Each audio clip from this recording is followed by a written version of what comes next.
Hola, soy Alicia Martínez Hortal, soy psicóloga y hoy vengo a hablar de cómo se relaciona el síndrome del impostor con nuestro juez interior. El juez interior es esa parte de nosotros mismos que está todo el rato retransmitiendo el partido de nuestra vida, que va hablando de cómo estamos, cómo nos sentimos, opinando sobre nuestras acciones, sobre lo que hacemos, sobre lo que estamos pensando, sobre cómo nos sentimos. Entonces, pues esa voz es muy protagonista y además influye muchísimo en cómo nos sentimos, en cómo estamos y en cómo podemos actuar en muchas ocasiones. Como decíamos, el síndrome del impostor es ese mecanismo psicológico o ese fenómeno psicológico que sienten personas exitosas, personas competentes ante situaciones en las que creen que no van a lograr y ante las que no se sienten válidas y todo el rato están temiendo que los puedan descubrir. Entonces, claro, la voz interior, el juez interior es muy importante en el síndrome del impostor. Por eso me quiero parar a desarrollarlo un poquito, entenderlo más en profundidad, porque es básico a la hora de poder desactivar el síndrome del impostor. Bueno, este juez interior es una voz que se va construyendo desde la infancia. Una voz, un mecanismo que va poquito a poco, cuando vamos creciendo, construyéndose mediante las órdenes que nos van dando, mientras a través y mediante los aprendizajes que nos van enseñando, a través de las normas morales que se van transmitiendo en nuestra cultura. Entonces, claro, todo ese tipo de mensajes, de moralidad, de acciones que nos van marcando como correctas o incorrectas, como adecuadas o inadecuadas, pues van guardándose ahí y van conformando a la persona y van conformando esa identidad y esa manera de entender el mundo. Por supuesto, cuando somos pequeños, pues el mundo lo solemos entender mucho desde la dicotomía y desde la dualidad bueno-malo. Y claro, este juez interior se basa mucho en lo bueno, en lo malo, en lo que es bueno para mí, lo que es malo en la sociedad, si soy malo, si soy bueno. Entonces está todo el rato juzgando, ¿no? Está todo el rato hablando de nosotros, de lo que estamos haciendo, de lo que no. Está relacionado pues con la moral, con todos esos valores y esa moralidad y todo ese entendimiento que la cultura de una sociedad pues tiene pues para entenderse, regularse, someterse y bueno, en este proceso de socialización los niños y las personas van interiorizando y van creciendo teniendo una idea de cómo tienen que ser, y una idea de cómo tienen que ser pues en función también, aparte de las normas, de qué es lo más adecuado en ese sistema familiar en el que han crecido, en esa escuela o en esa sociedad. Entonces los niños van viendo qué me sirve, qué no me sirve, qué es adecuado, por qué me regañan, por qué no, qué me valoran, qué no. Entonces van ahí construyendo: esta cosa me sienta bien, esta cosa no me sienta bien, esta cosa me trae problemas, esto otro que hago me trae logros. Y ahí van construyendo pues esa voz, ese juez que va juzgando todo lo que hace, y a veces este juez pues puede ser mejor por decirlo así, o peor en la dureza que tenga, que tiene en su manera de hablarnos, ¿no? Desde la terapia gestal sí solemos verlo como una polaridad, el juez opresor y la parte oprimida, ¿no? Hay más partes dentro de nuestra psique, dentro de nuestra manera de funcionar. Hay más partes dentro de nuestra psique, dentro de nuestra manera de funcionar. Hay más partes, y hay muchas partes que nos ayudan, otras que nos hunden, otras que nos salvan, otras que que nos van, bueno, ocultando cosas, otras que nos van abriendo campo. Pero quiero pararme un poco más en este mecanismo más sencillo de esta parte de juez que quiere salvarnos de algo, porque aunque nuestro juez interior nos hace mucho daño, porque muchas veces es muy duro, es muy severo, nos habla muy mal, nos puede decir pues no vales, como en el síndrome del impostor, eres un inútil, no llegas, no eres suficiente, puede decirnos todo eso, y también puede bueno, a veces ser un poco más compasivo, sobre todo, y en mi experiencia, si lo entrenamos y si vamos enseñándole que de esa manera no es la más adecuada para aprender, que no siempre la letra con sangre entra, ¿no? Aunque este juez suele ser una parte que nos critica y que nos va puntualizando muchas veces lo malo, va buscando el error, va buscando la cosa en la que hemos fallado, y aunque, como he dicho, nos hace daño, nos trata mal, pero en su fondo, a mi entender, no es alguien que quiera maltratarnos porque sí,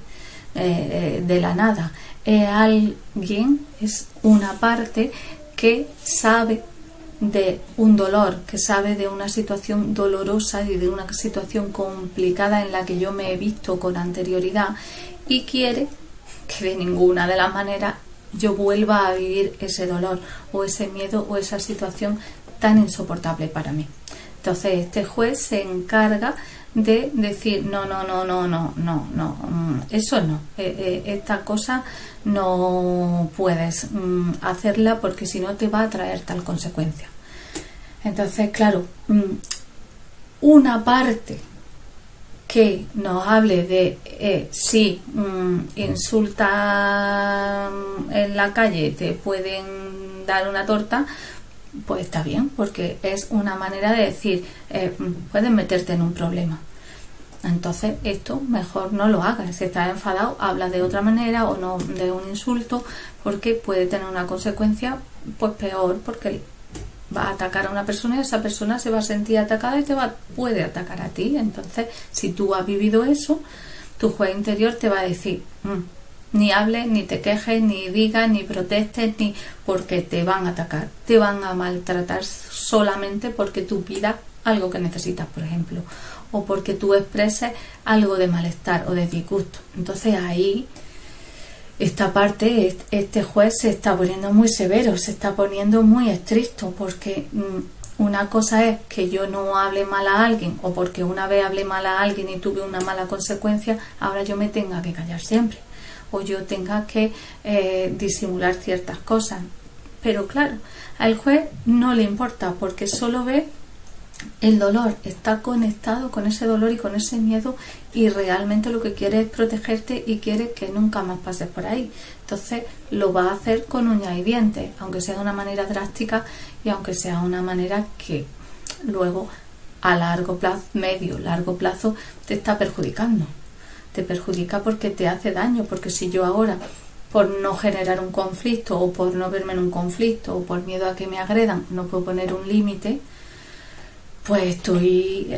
desde luego olvidándome de mí, haciéndome daño, porque hay una parte muy importante de mis necesidades que yo no puedo defender y que yo no puedo atender, ¿no? Este sería un ejemplo de cómo funciona esa parte de arriba, ese juez más machacador, cuando se pone en el límite, ¿no? Cuando se pone en un polo, en una polaridad. Generalmente al otro lado,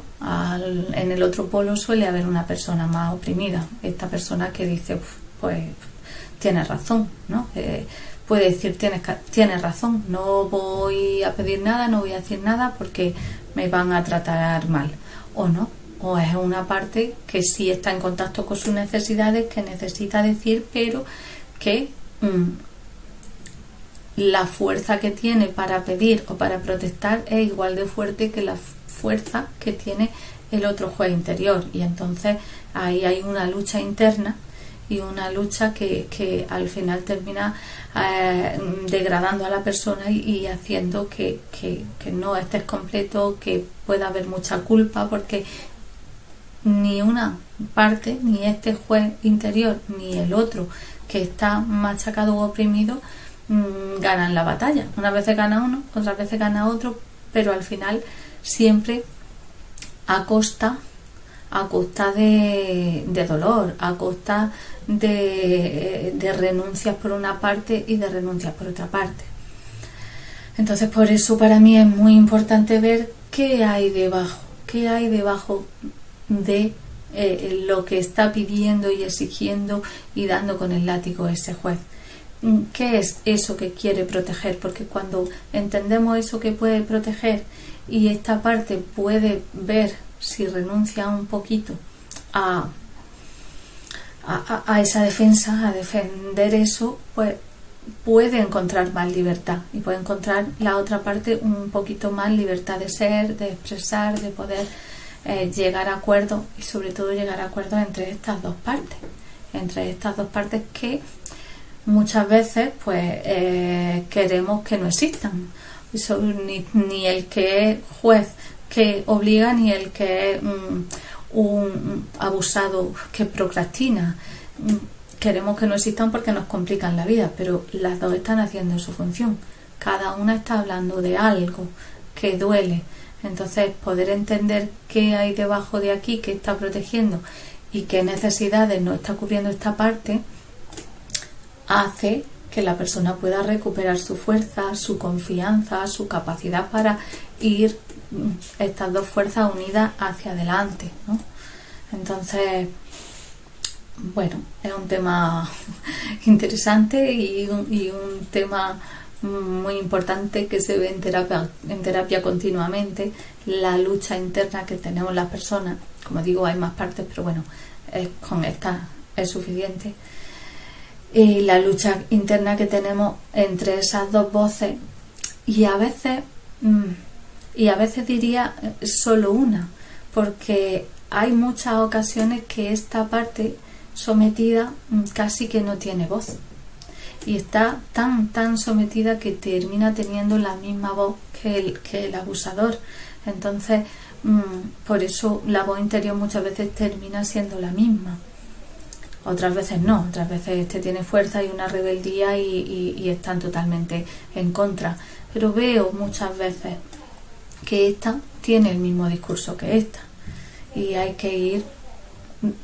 pues un poco desprogramando esto y escuchando a una y escuchando a otra, viendo qué está pasando para que puedan entenderse y que bueno, la persona pues no sufra tanto y pueda ver realmente los mensajes que hay, porque al final las dos partes quieren protegernos, quieren ayudarnos, quieren llevarnos a una mayor estabilidad, a una mayor seguridad, a atrevernos a cosas que nos dan miedo, a objetivos que tendríamos que cumplir, pero terminamos muchas veces paralizándonos por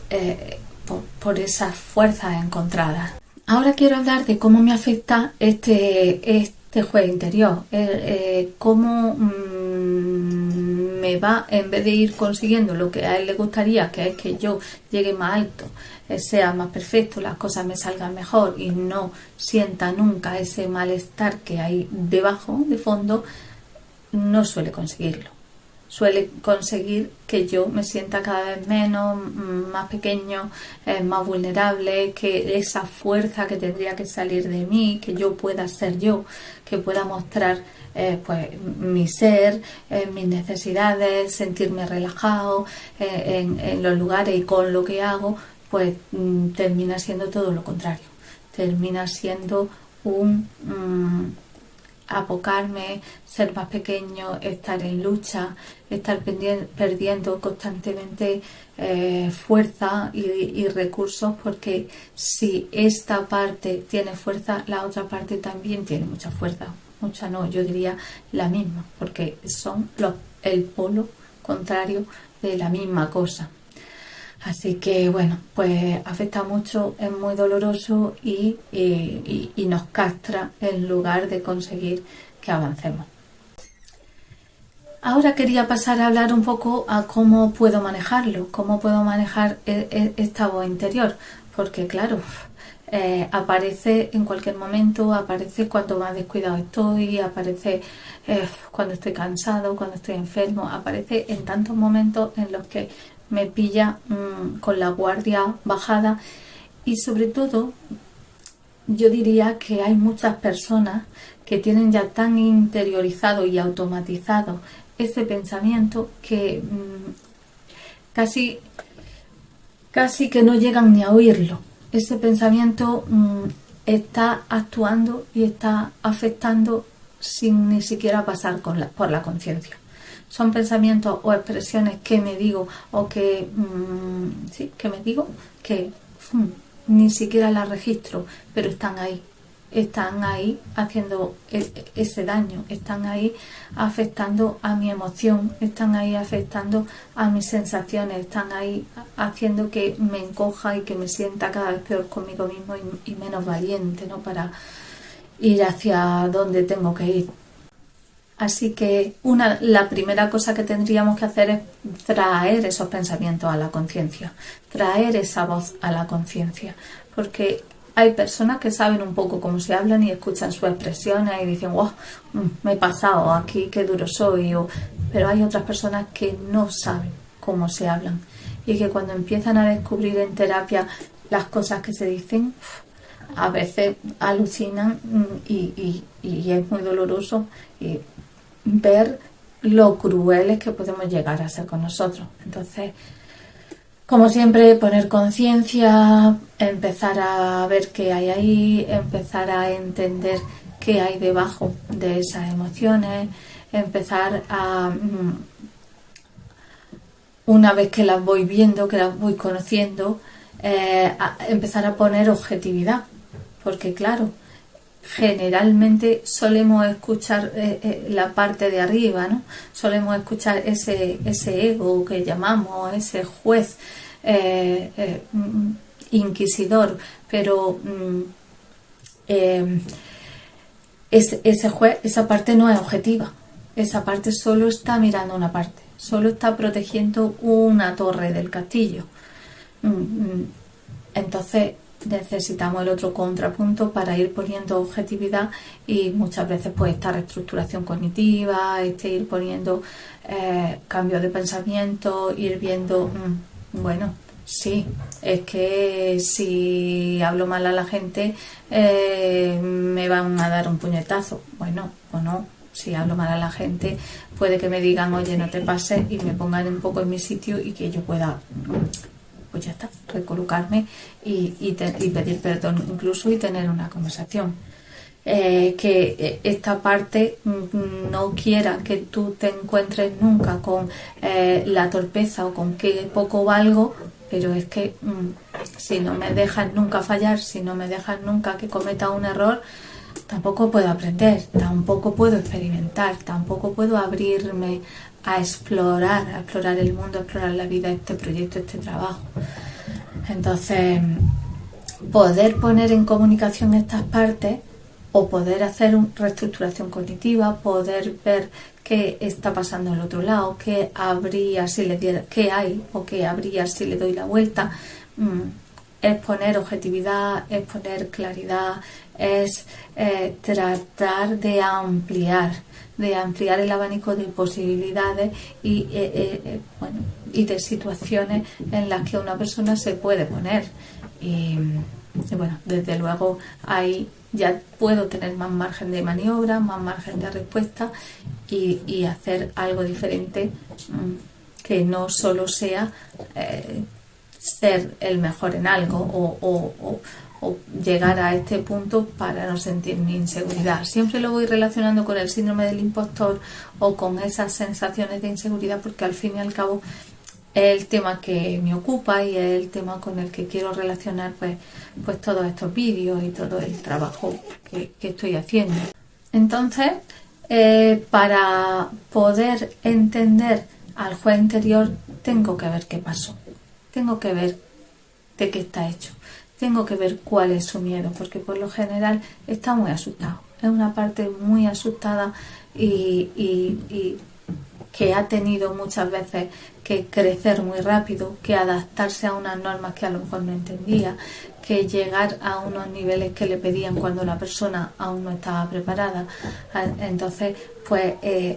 ese poder ver qué hay debajo me ayuda a sanar esa herida, a ir haciendo esa reestructuración cognitiva, a ir entendiendo qué está pasando y que la persona pueda hacer cambios, pueda hacer movimientos. Y luego, una vez entendido esto, sanado, pues viene un trabajo importante y un trabajo largo de ponerme límites, porque esta yo diría que es casi la parte más ardua, porque entenderlo, verlo, empezar a escucharlo es duro, trabajar la herida es duro y tiene una recompensa, pero estar ahí pico y pala un día y otro pillando esa voz y diciendo no, basta, esta es la herida, esta es mi niña pequeña asustada o enfadada, esta es el miedo a no llegar a un lugar, a no ser suficiente, a que me abandonen, a que no me quieran. Entonces yo tengo que poner límite a esa parte que está todo el rato con una hiperprotección que al final me termina haciendo daño. Y ahí sí que viene un proceso largo de escucharme. Por eso es tan importante el mindfulness, el contacto conmigo, el sensar mi cuerpo, el entender qué me está pasando. Como decía, el mindfulness es muy importante para poder ir escuchando esos pensamientos que muchas veces pasan tan rápido que no llego a registrar, y entonces no puedo hacer ese cambio, no puedo hacer esa reestructuración cognitiva, no puedo acompañarme y comprenderme en la herida, no puedo ponerme el límite. Así que es muy importante el sensar el cuerpo, escucharme, aprender a ver qué está pasando, aprender a escuchar qué pensamientos hay, aprender a estar conmigo, simplemente a poder pararme, a poder entenderme, y desde ahí, pues bueno, poder ir hacia ese cambio y a este flexibilizar y a este relajar esta parte que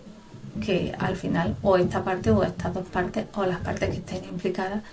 que al final lo que están haciendo es complicarme la vida y hacerme mucho daño. Bueno, espero que el tema haya podido quedar un poco resuelto algunas dudas, que te haya gustado, y nada, nos vemos próximamente.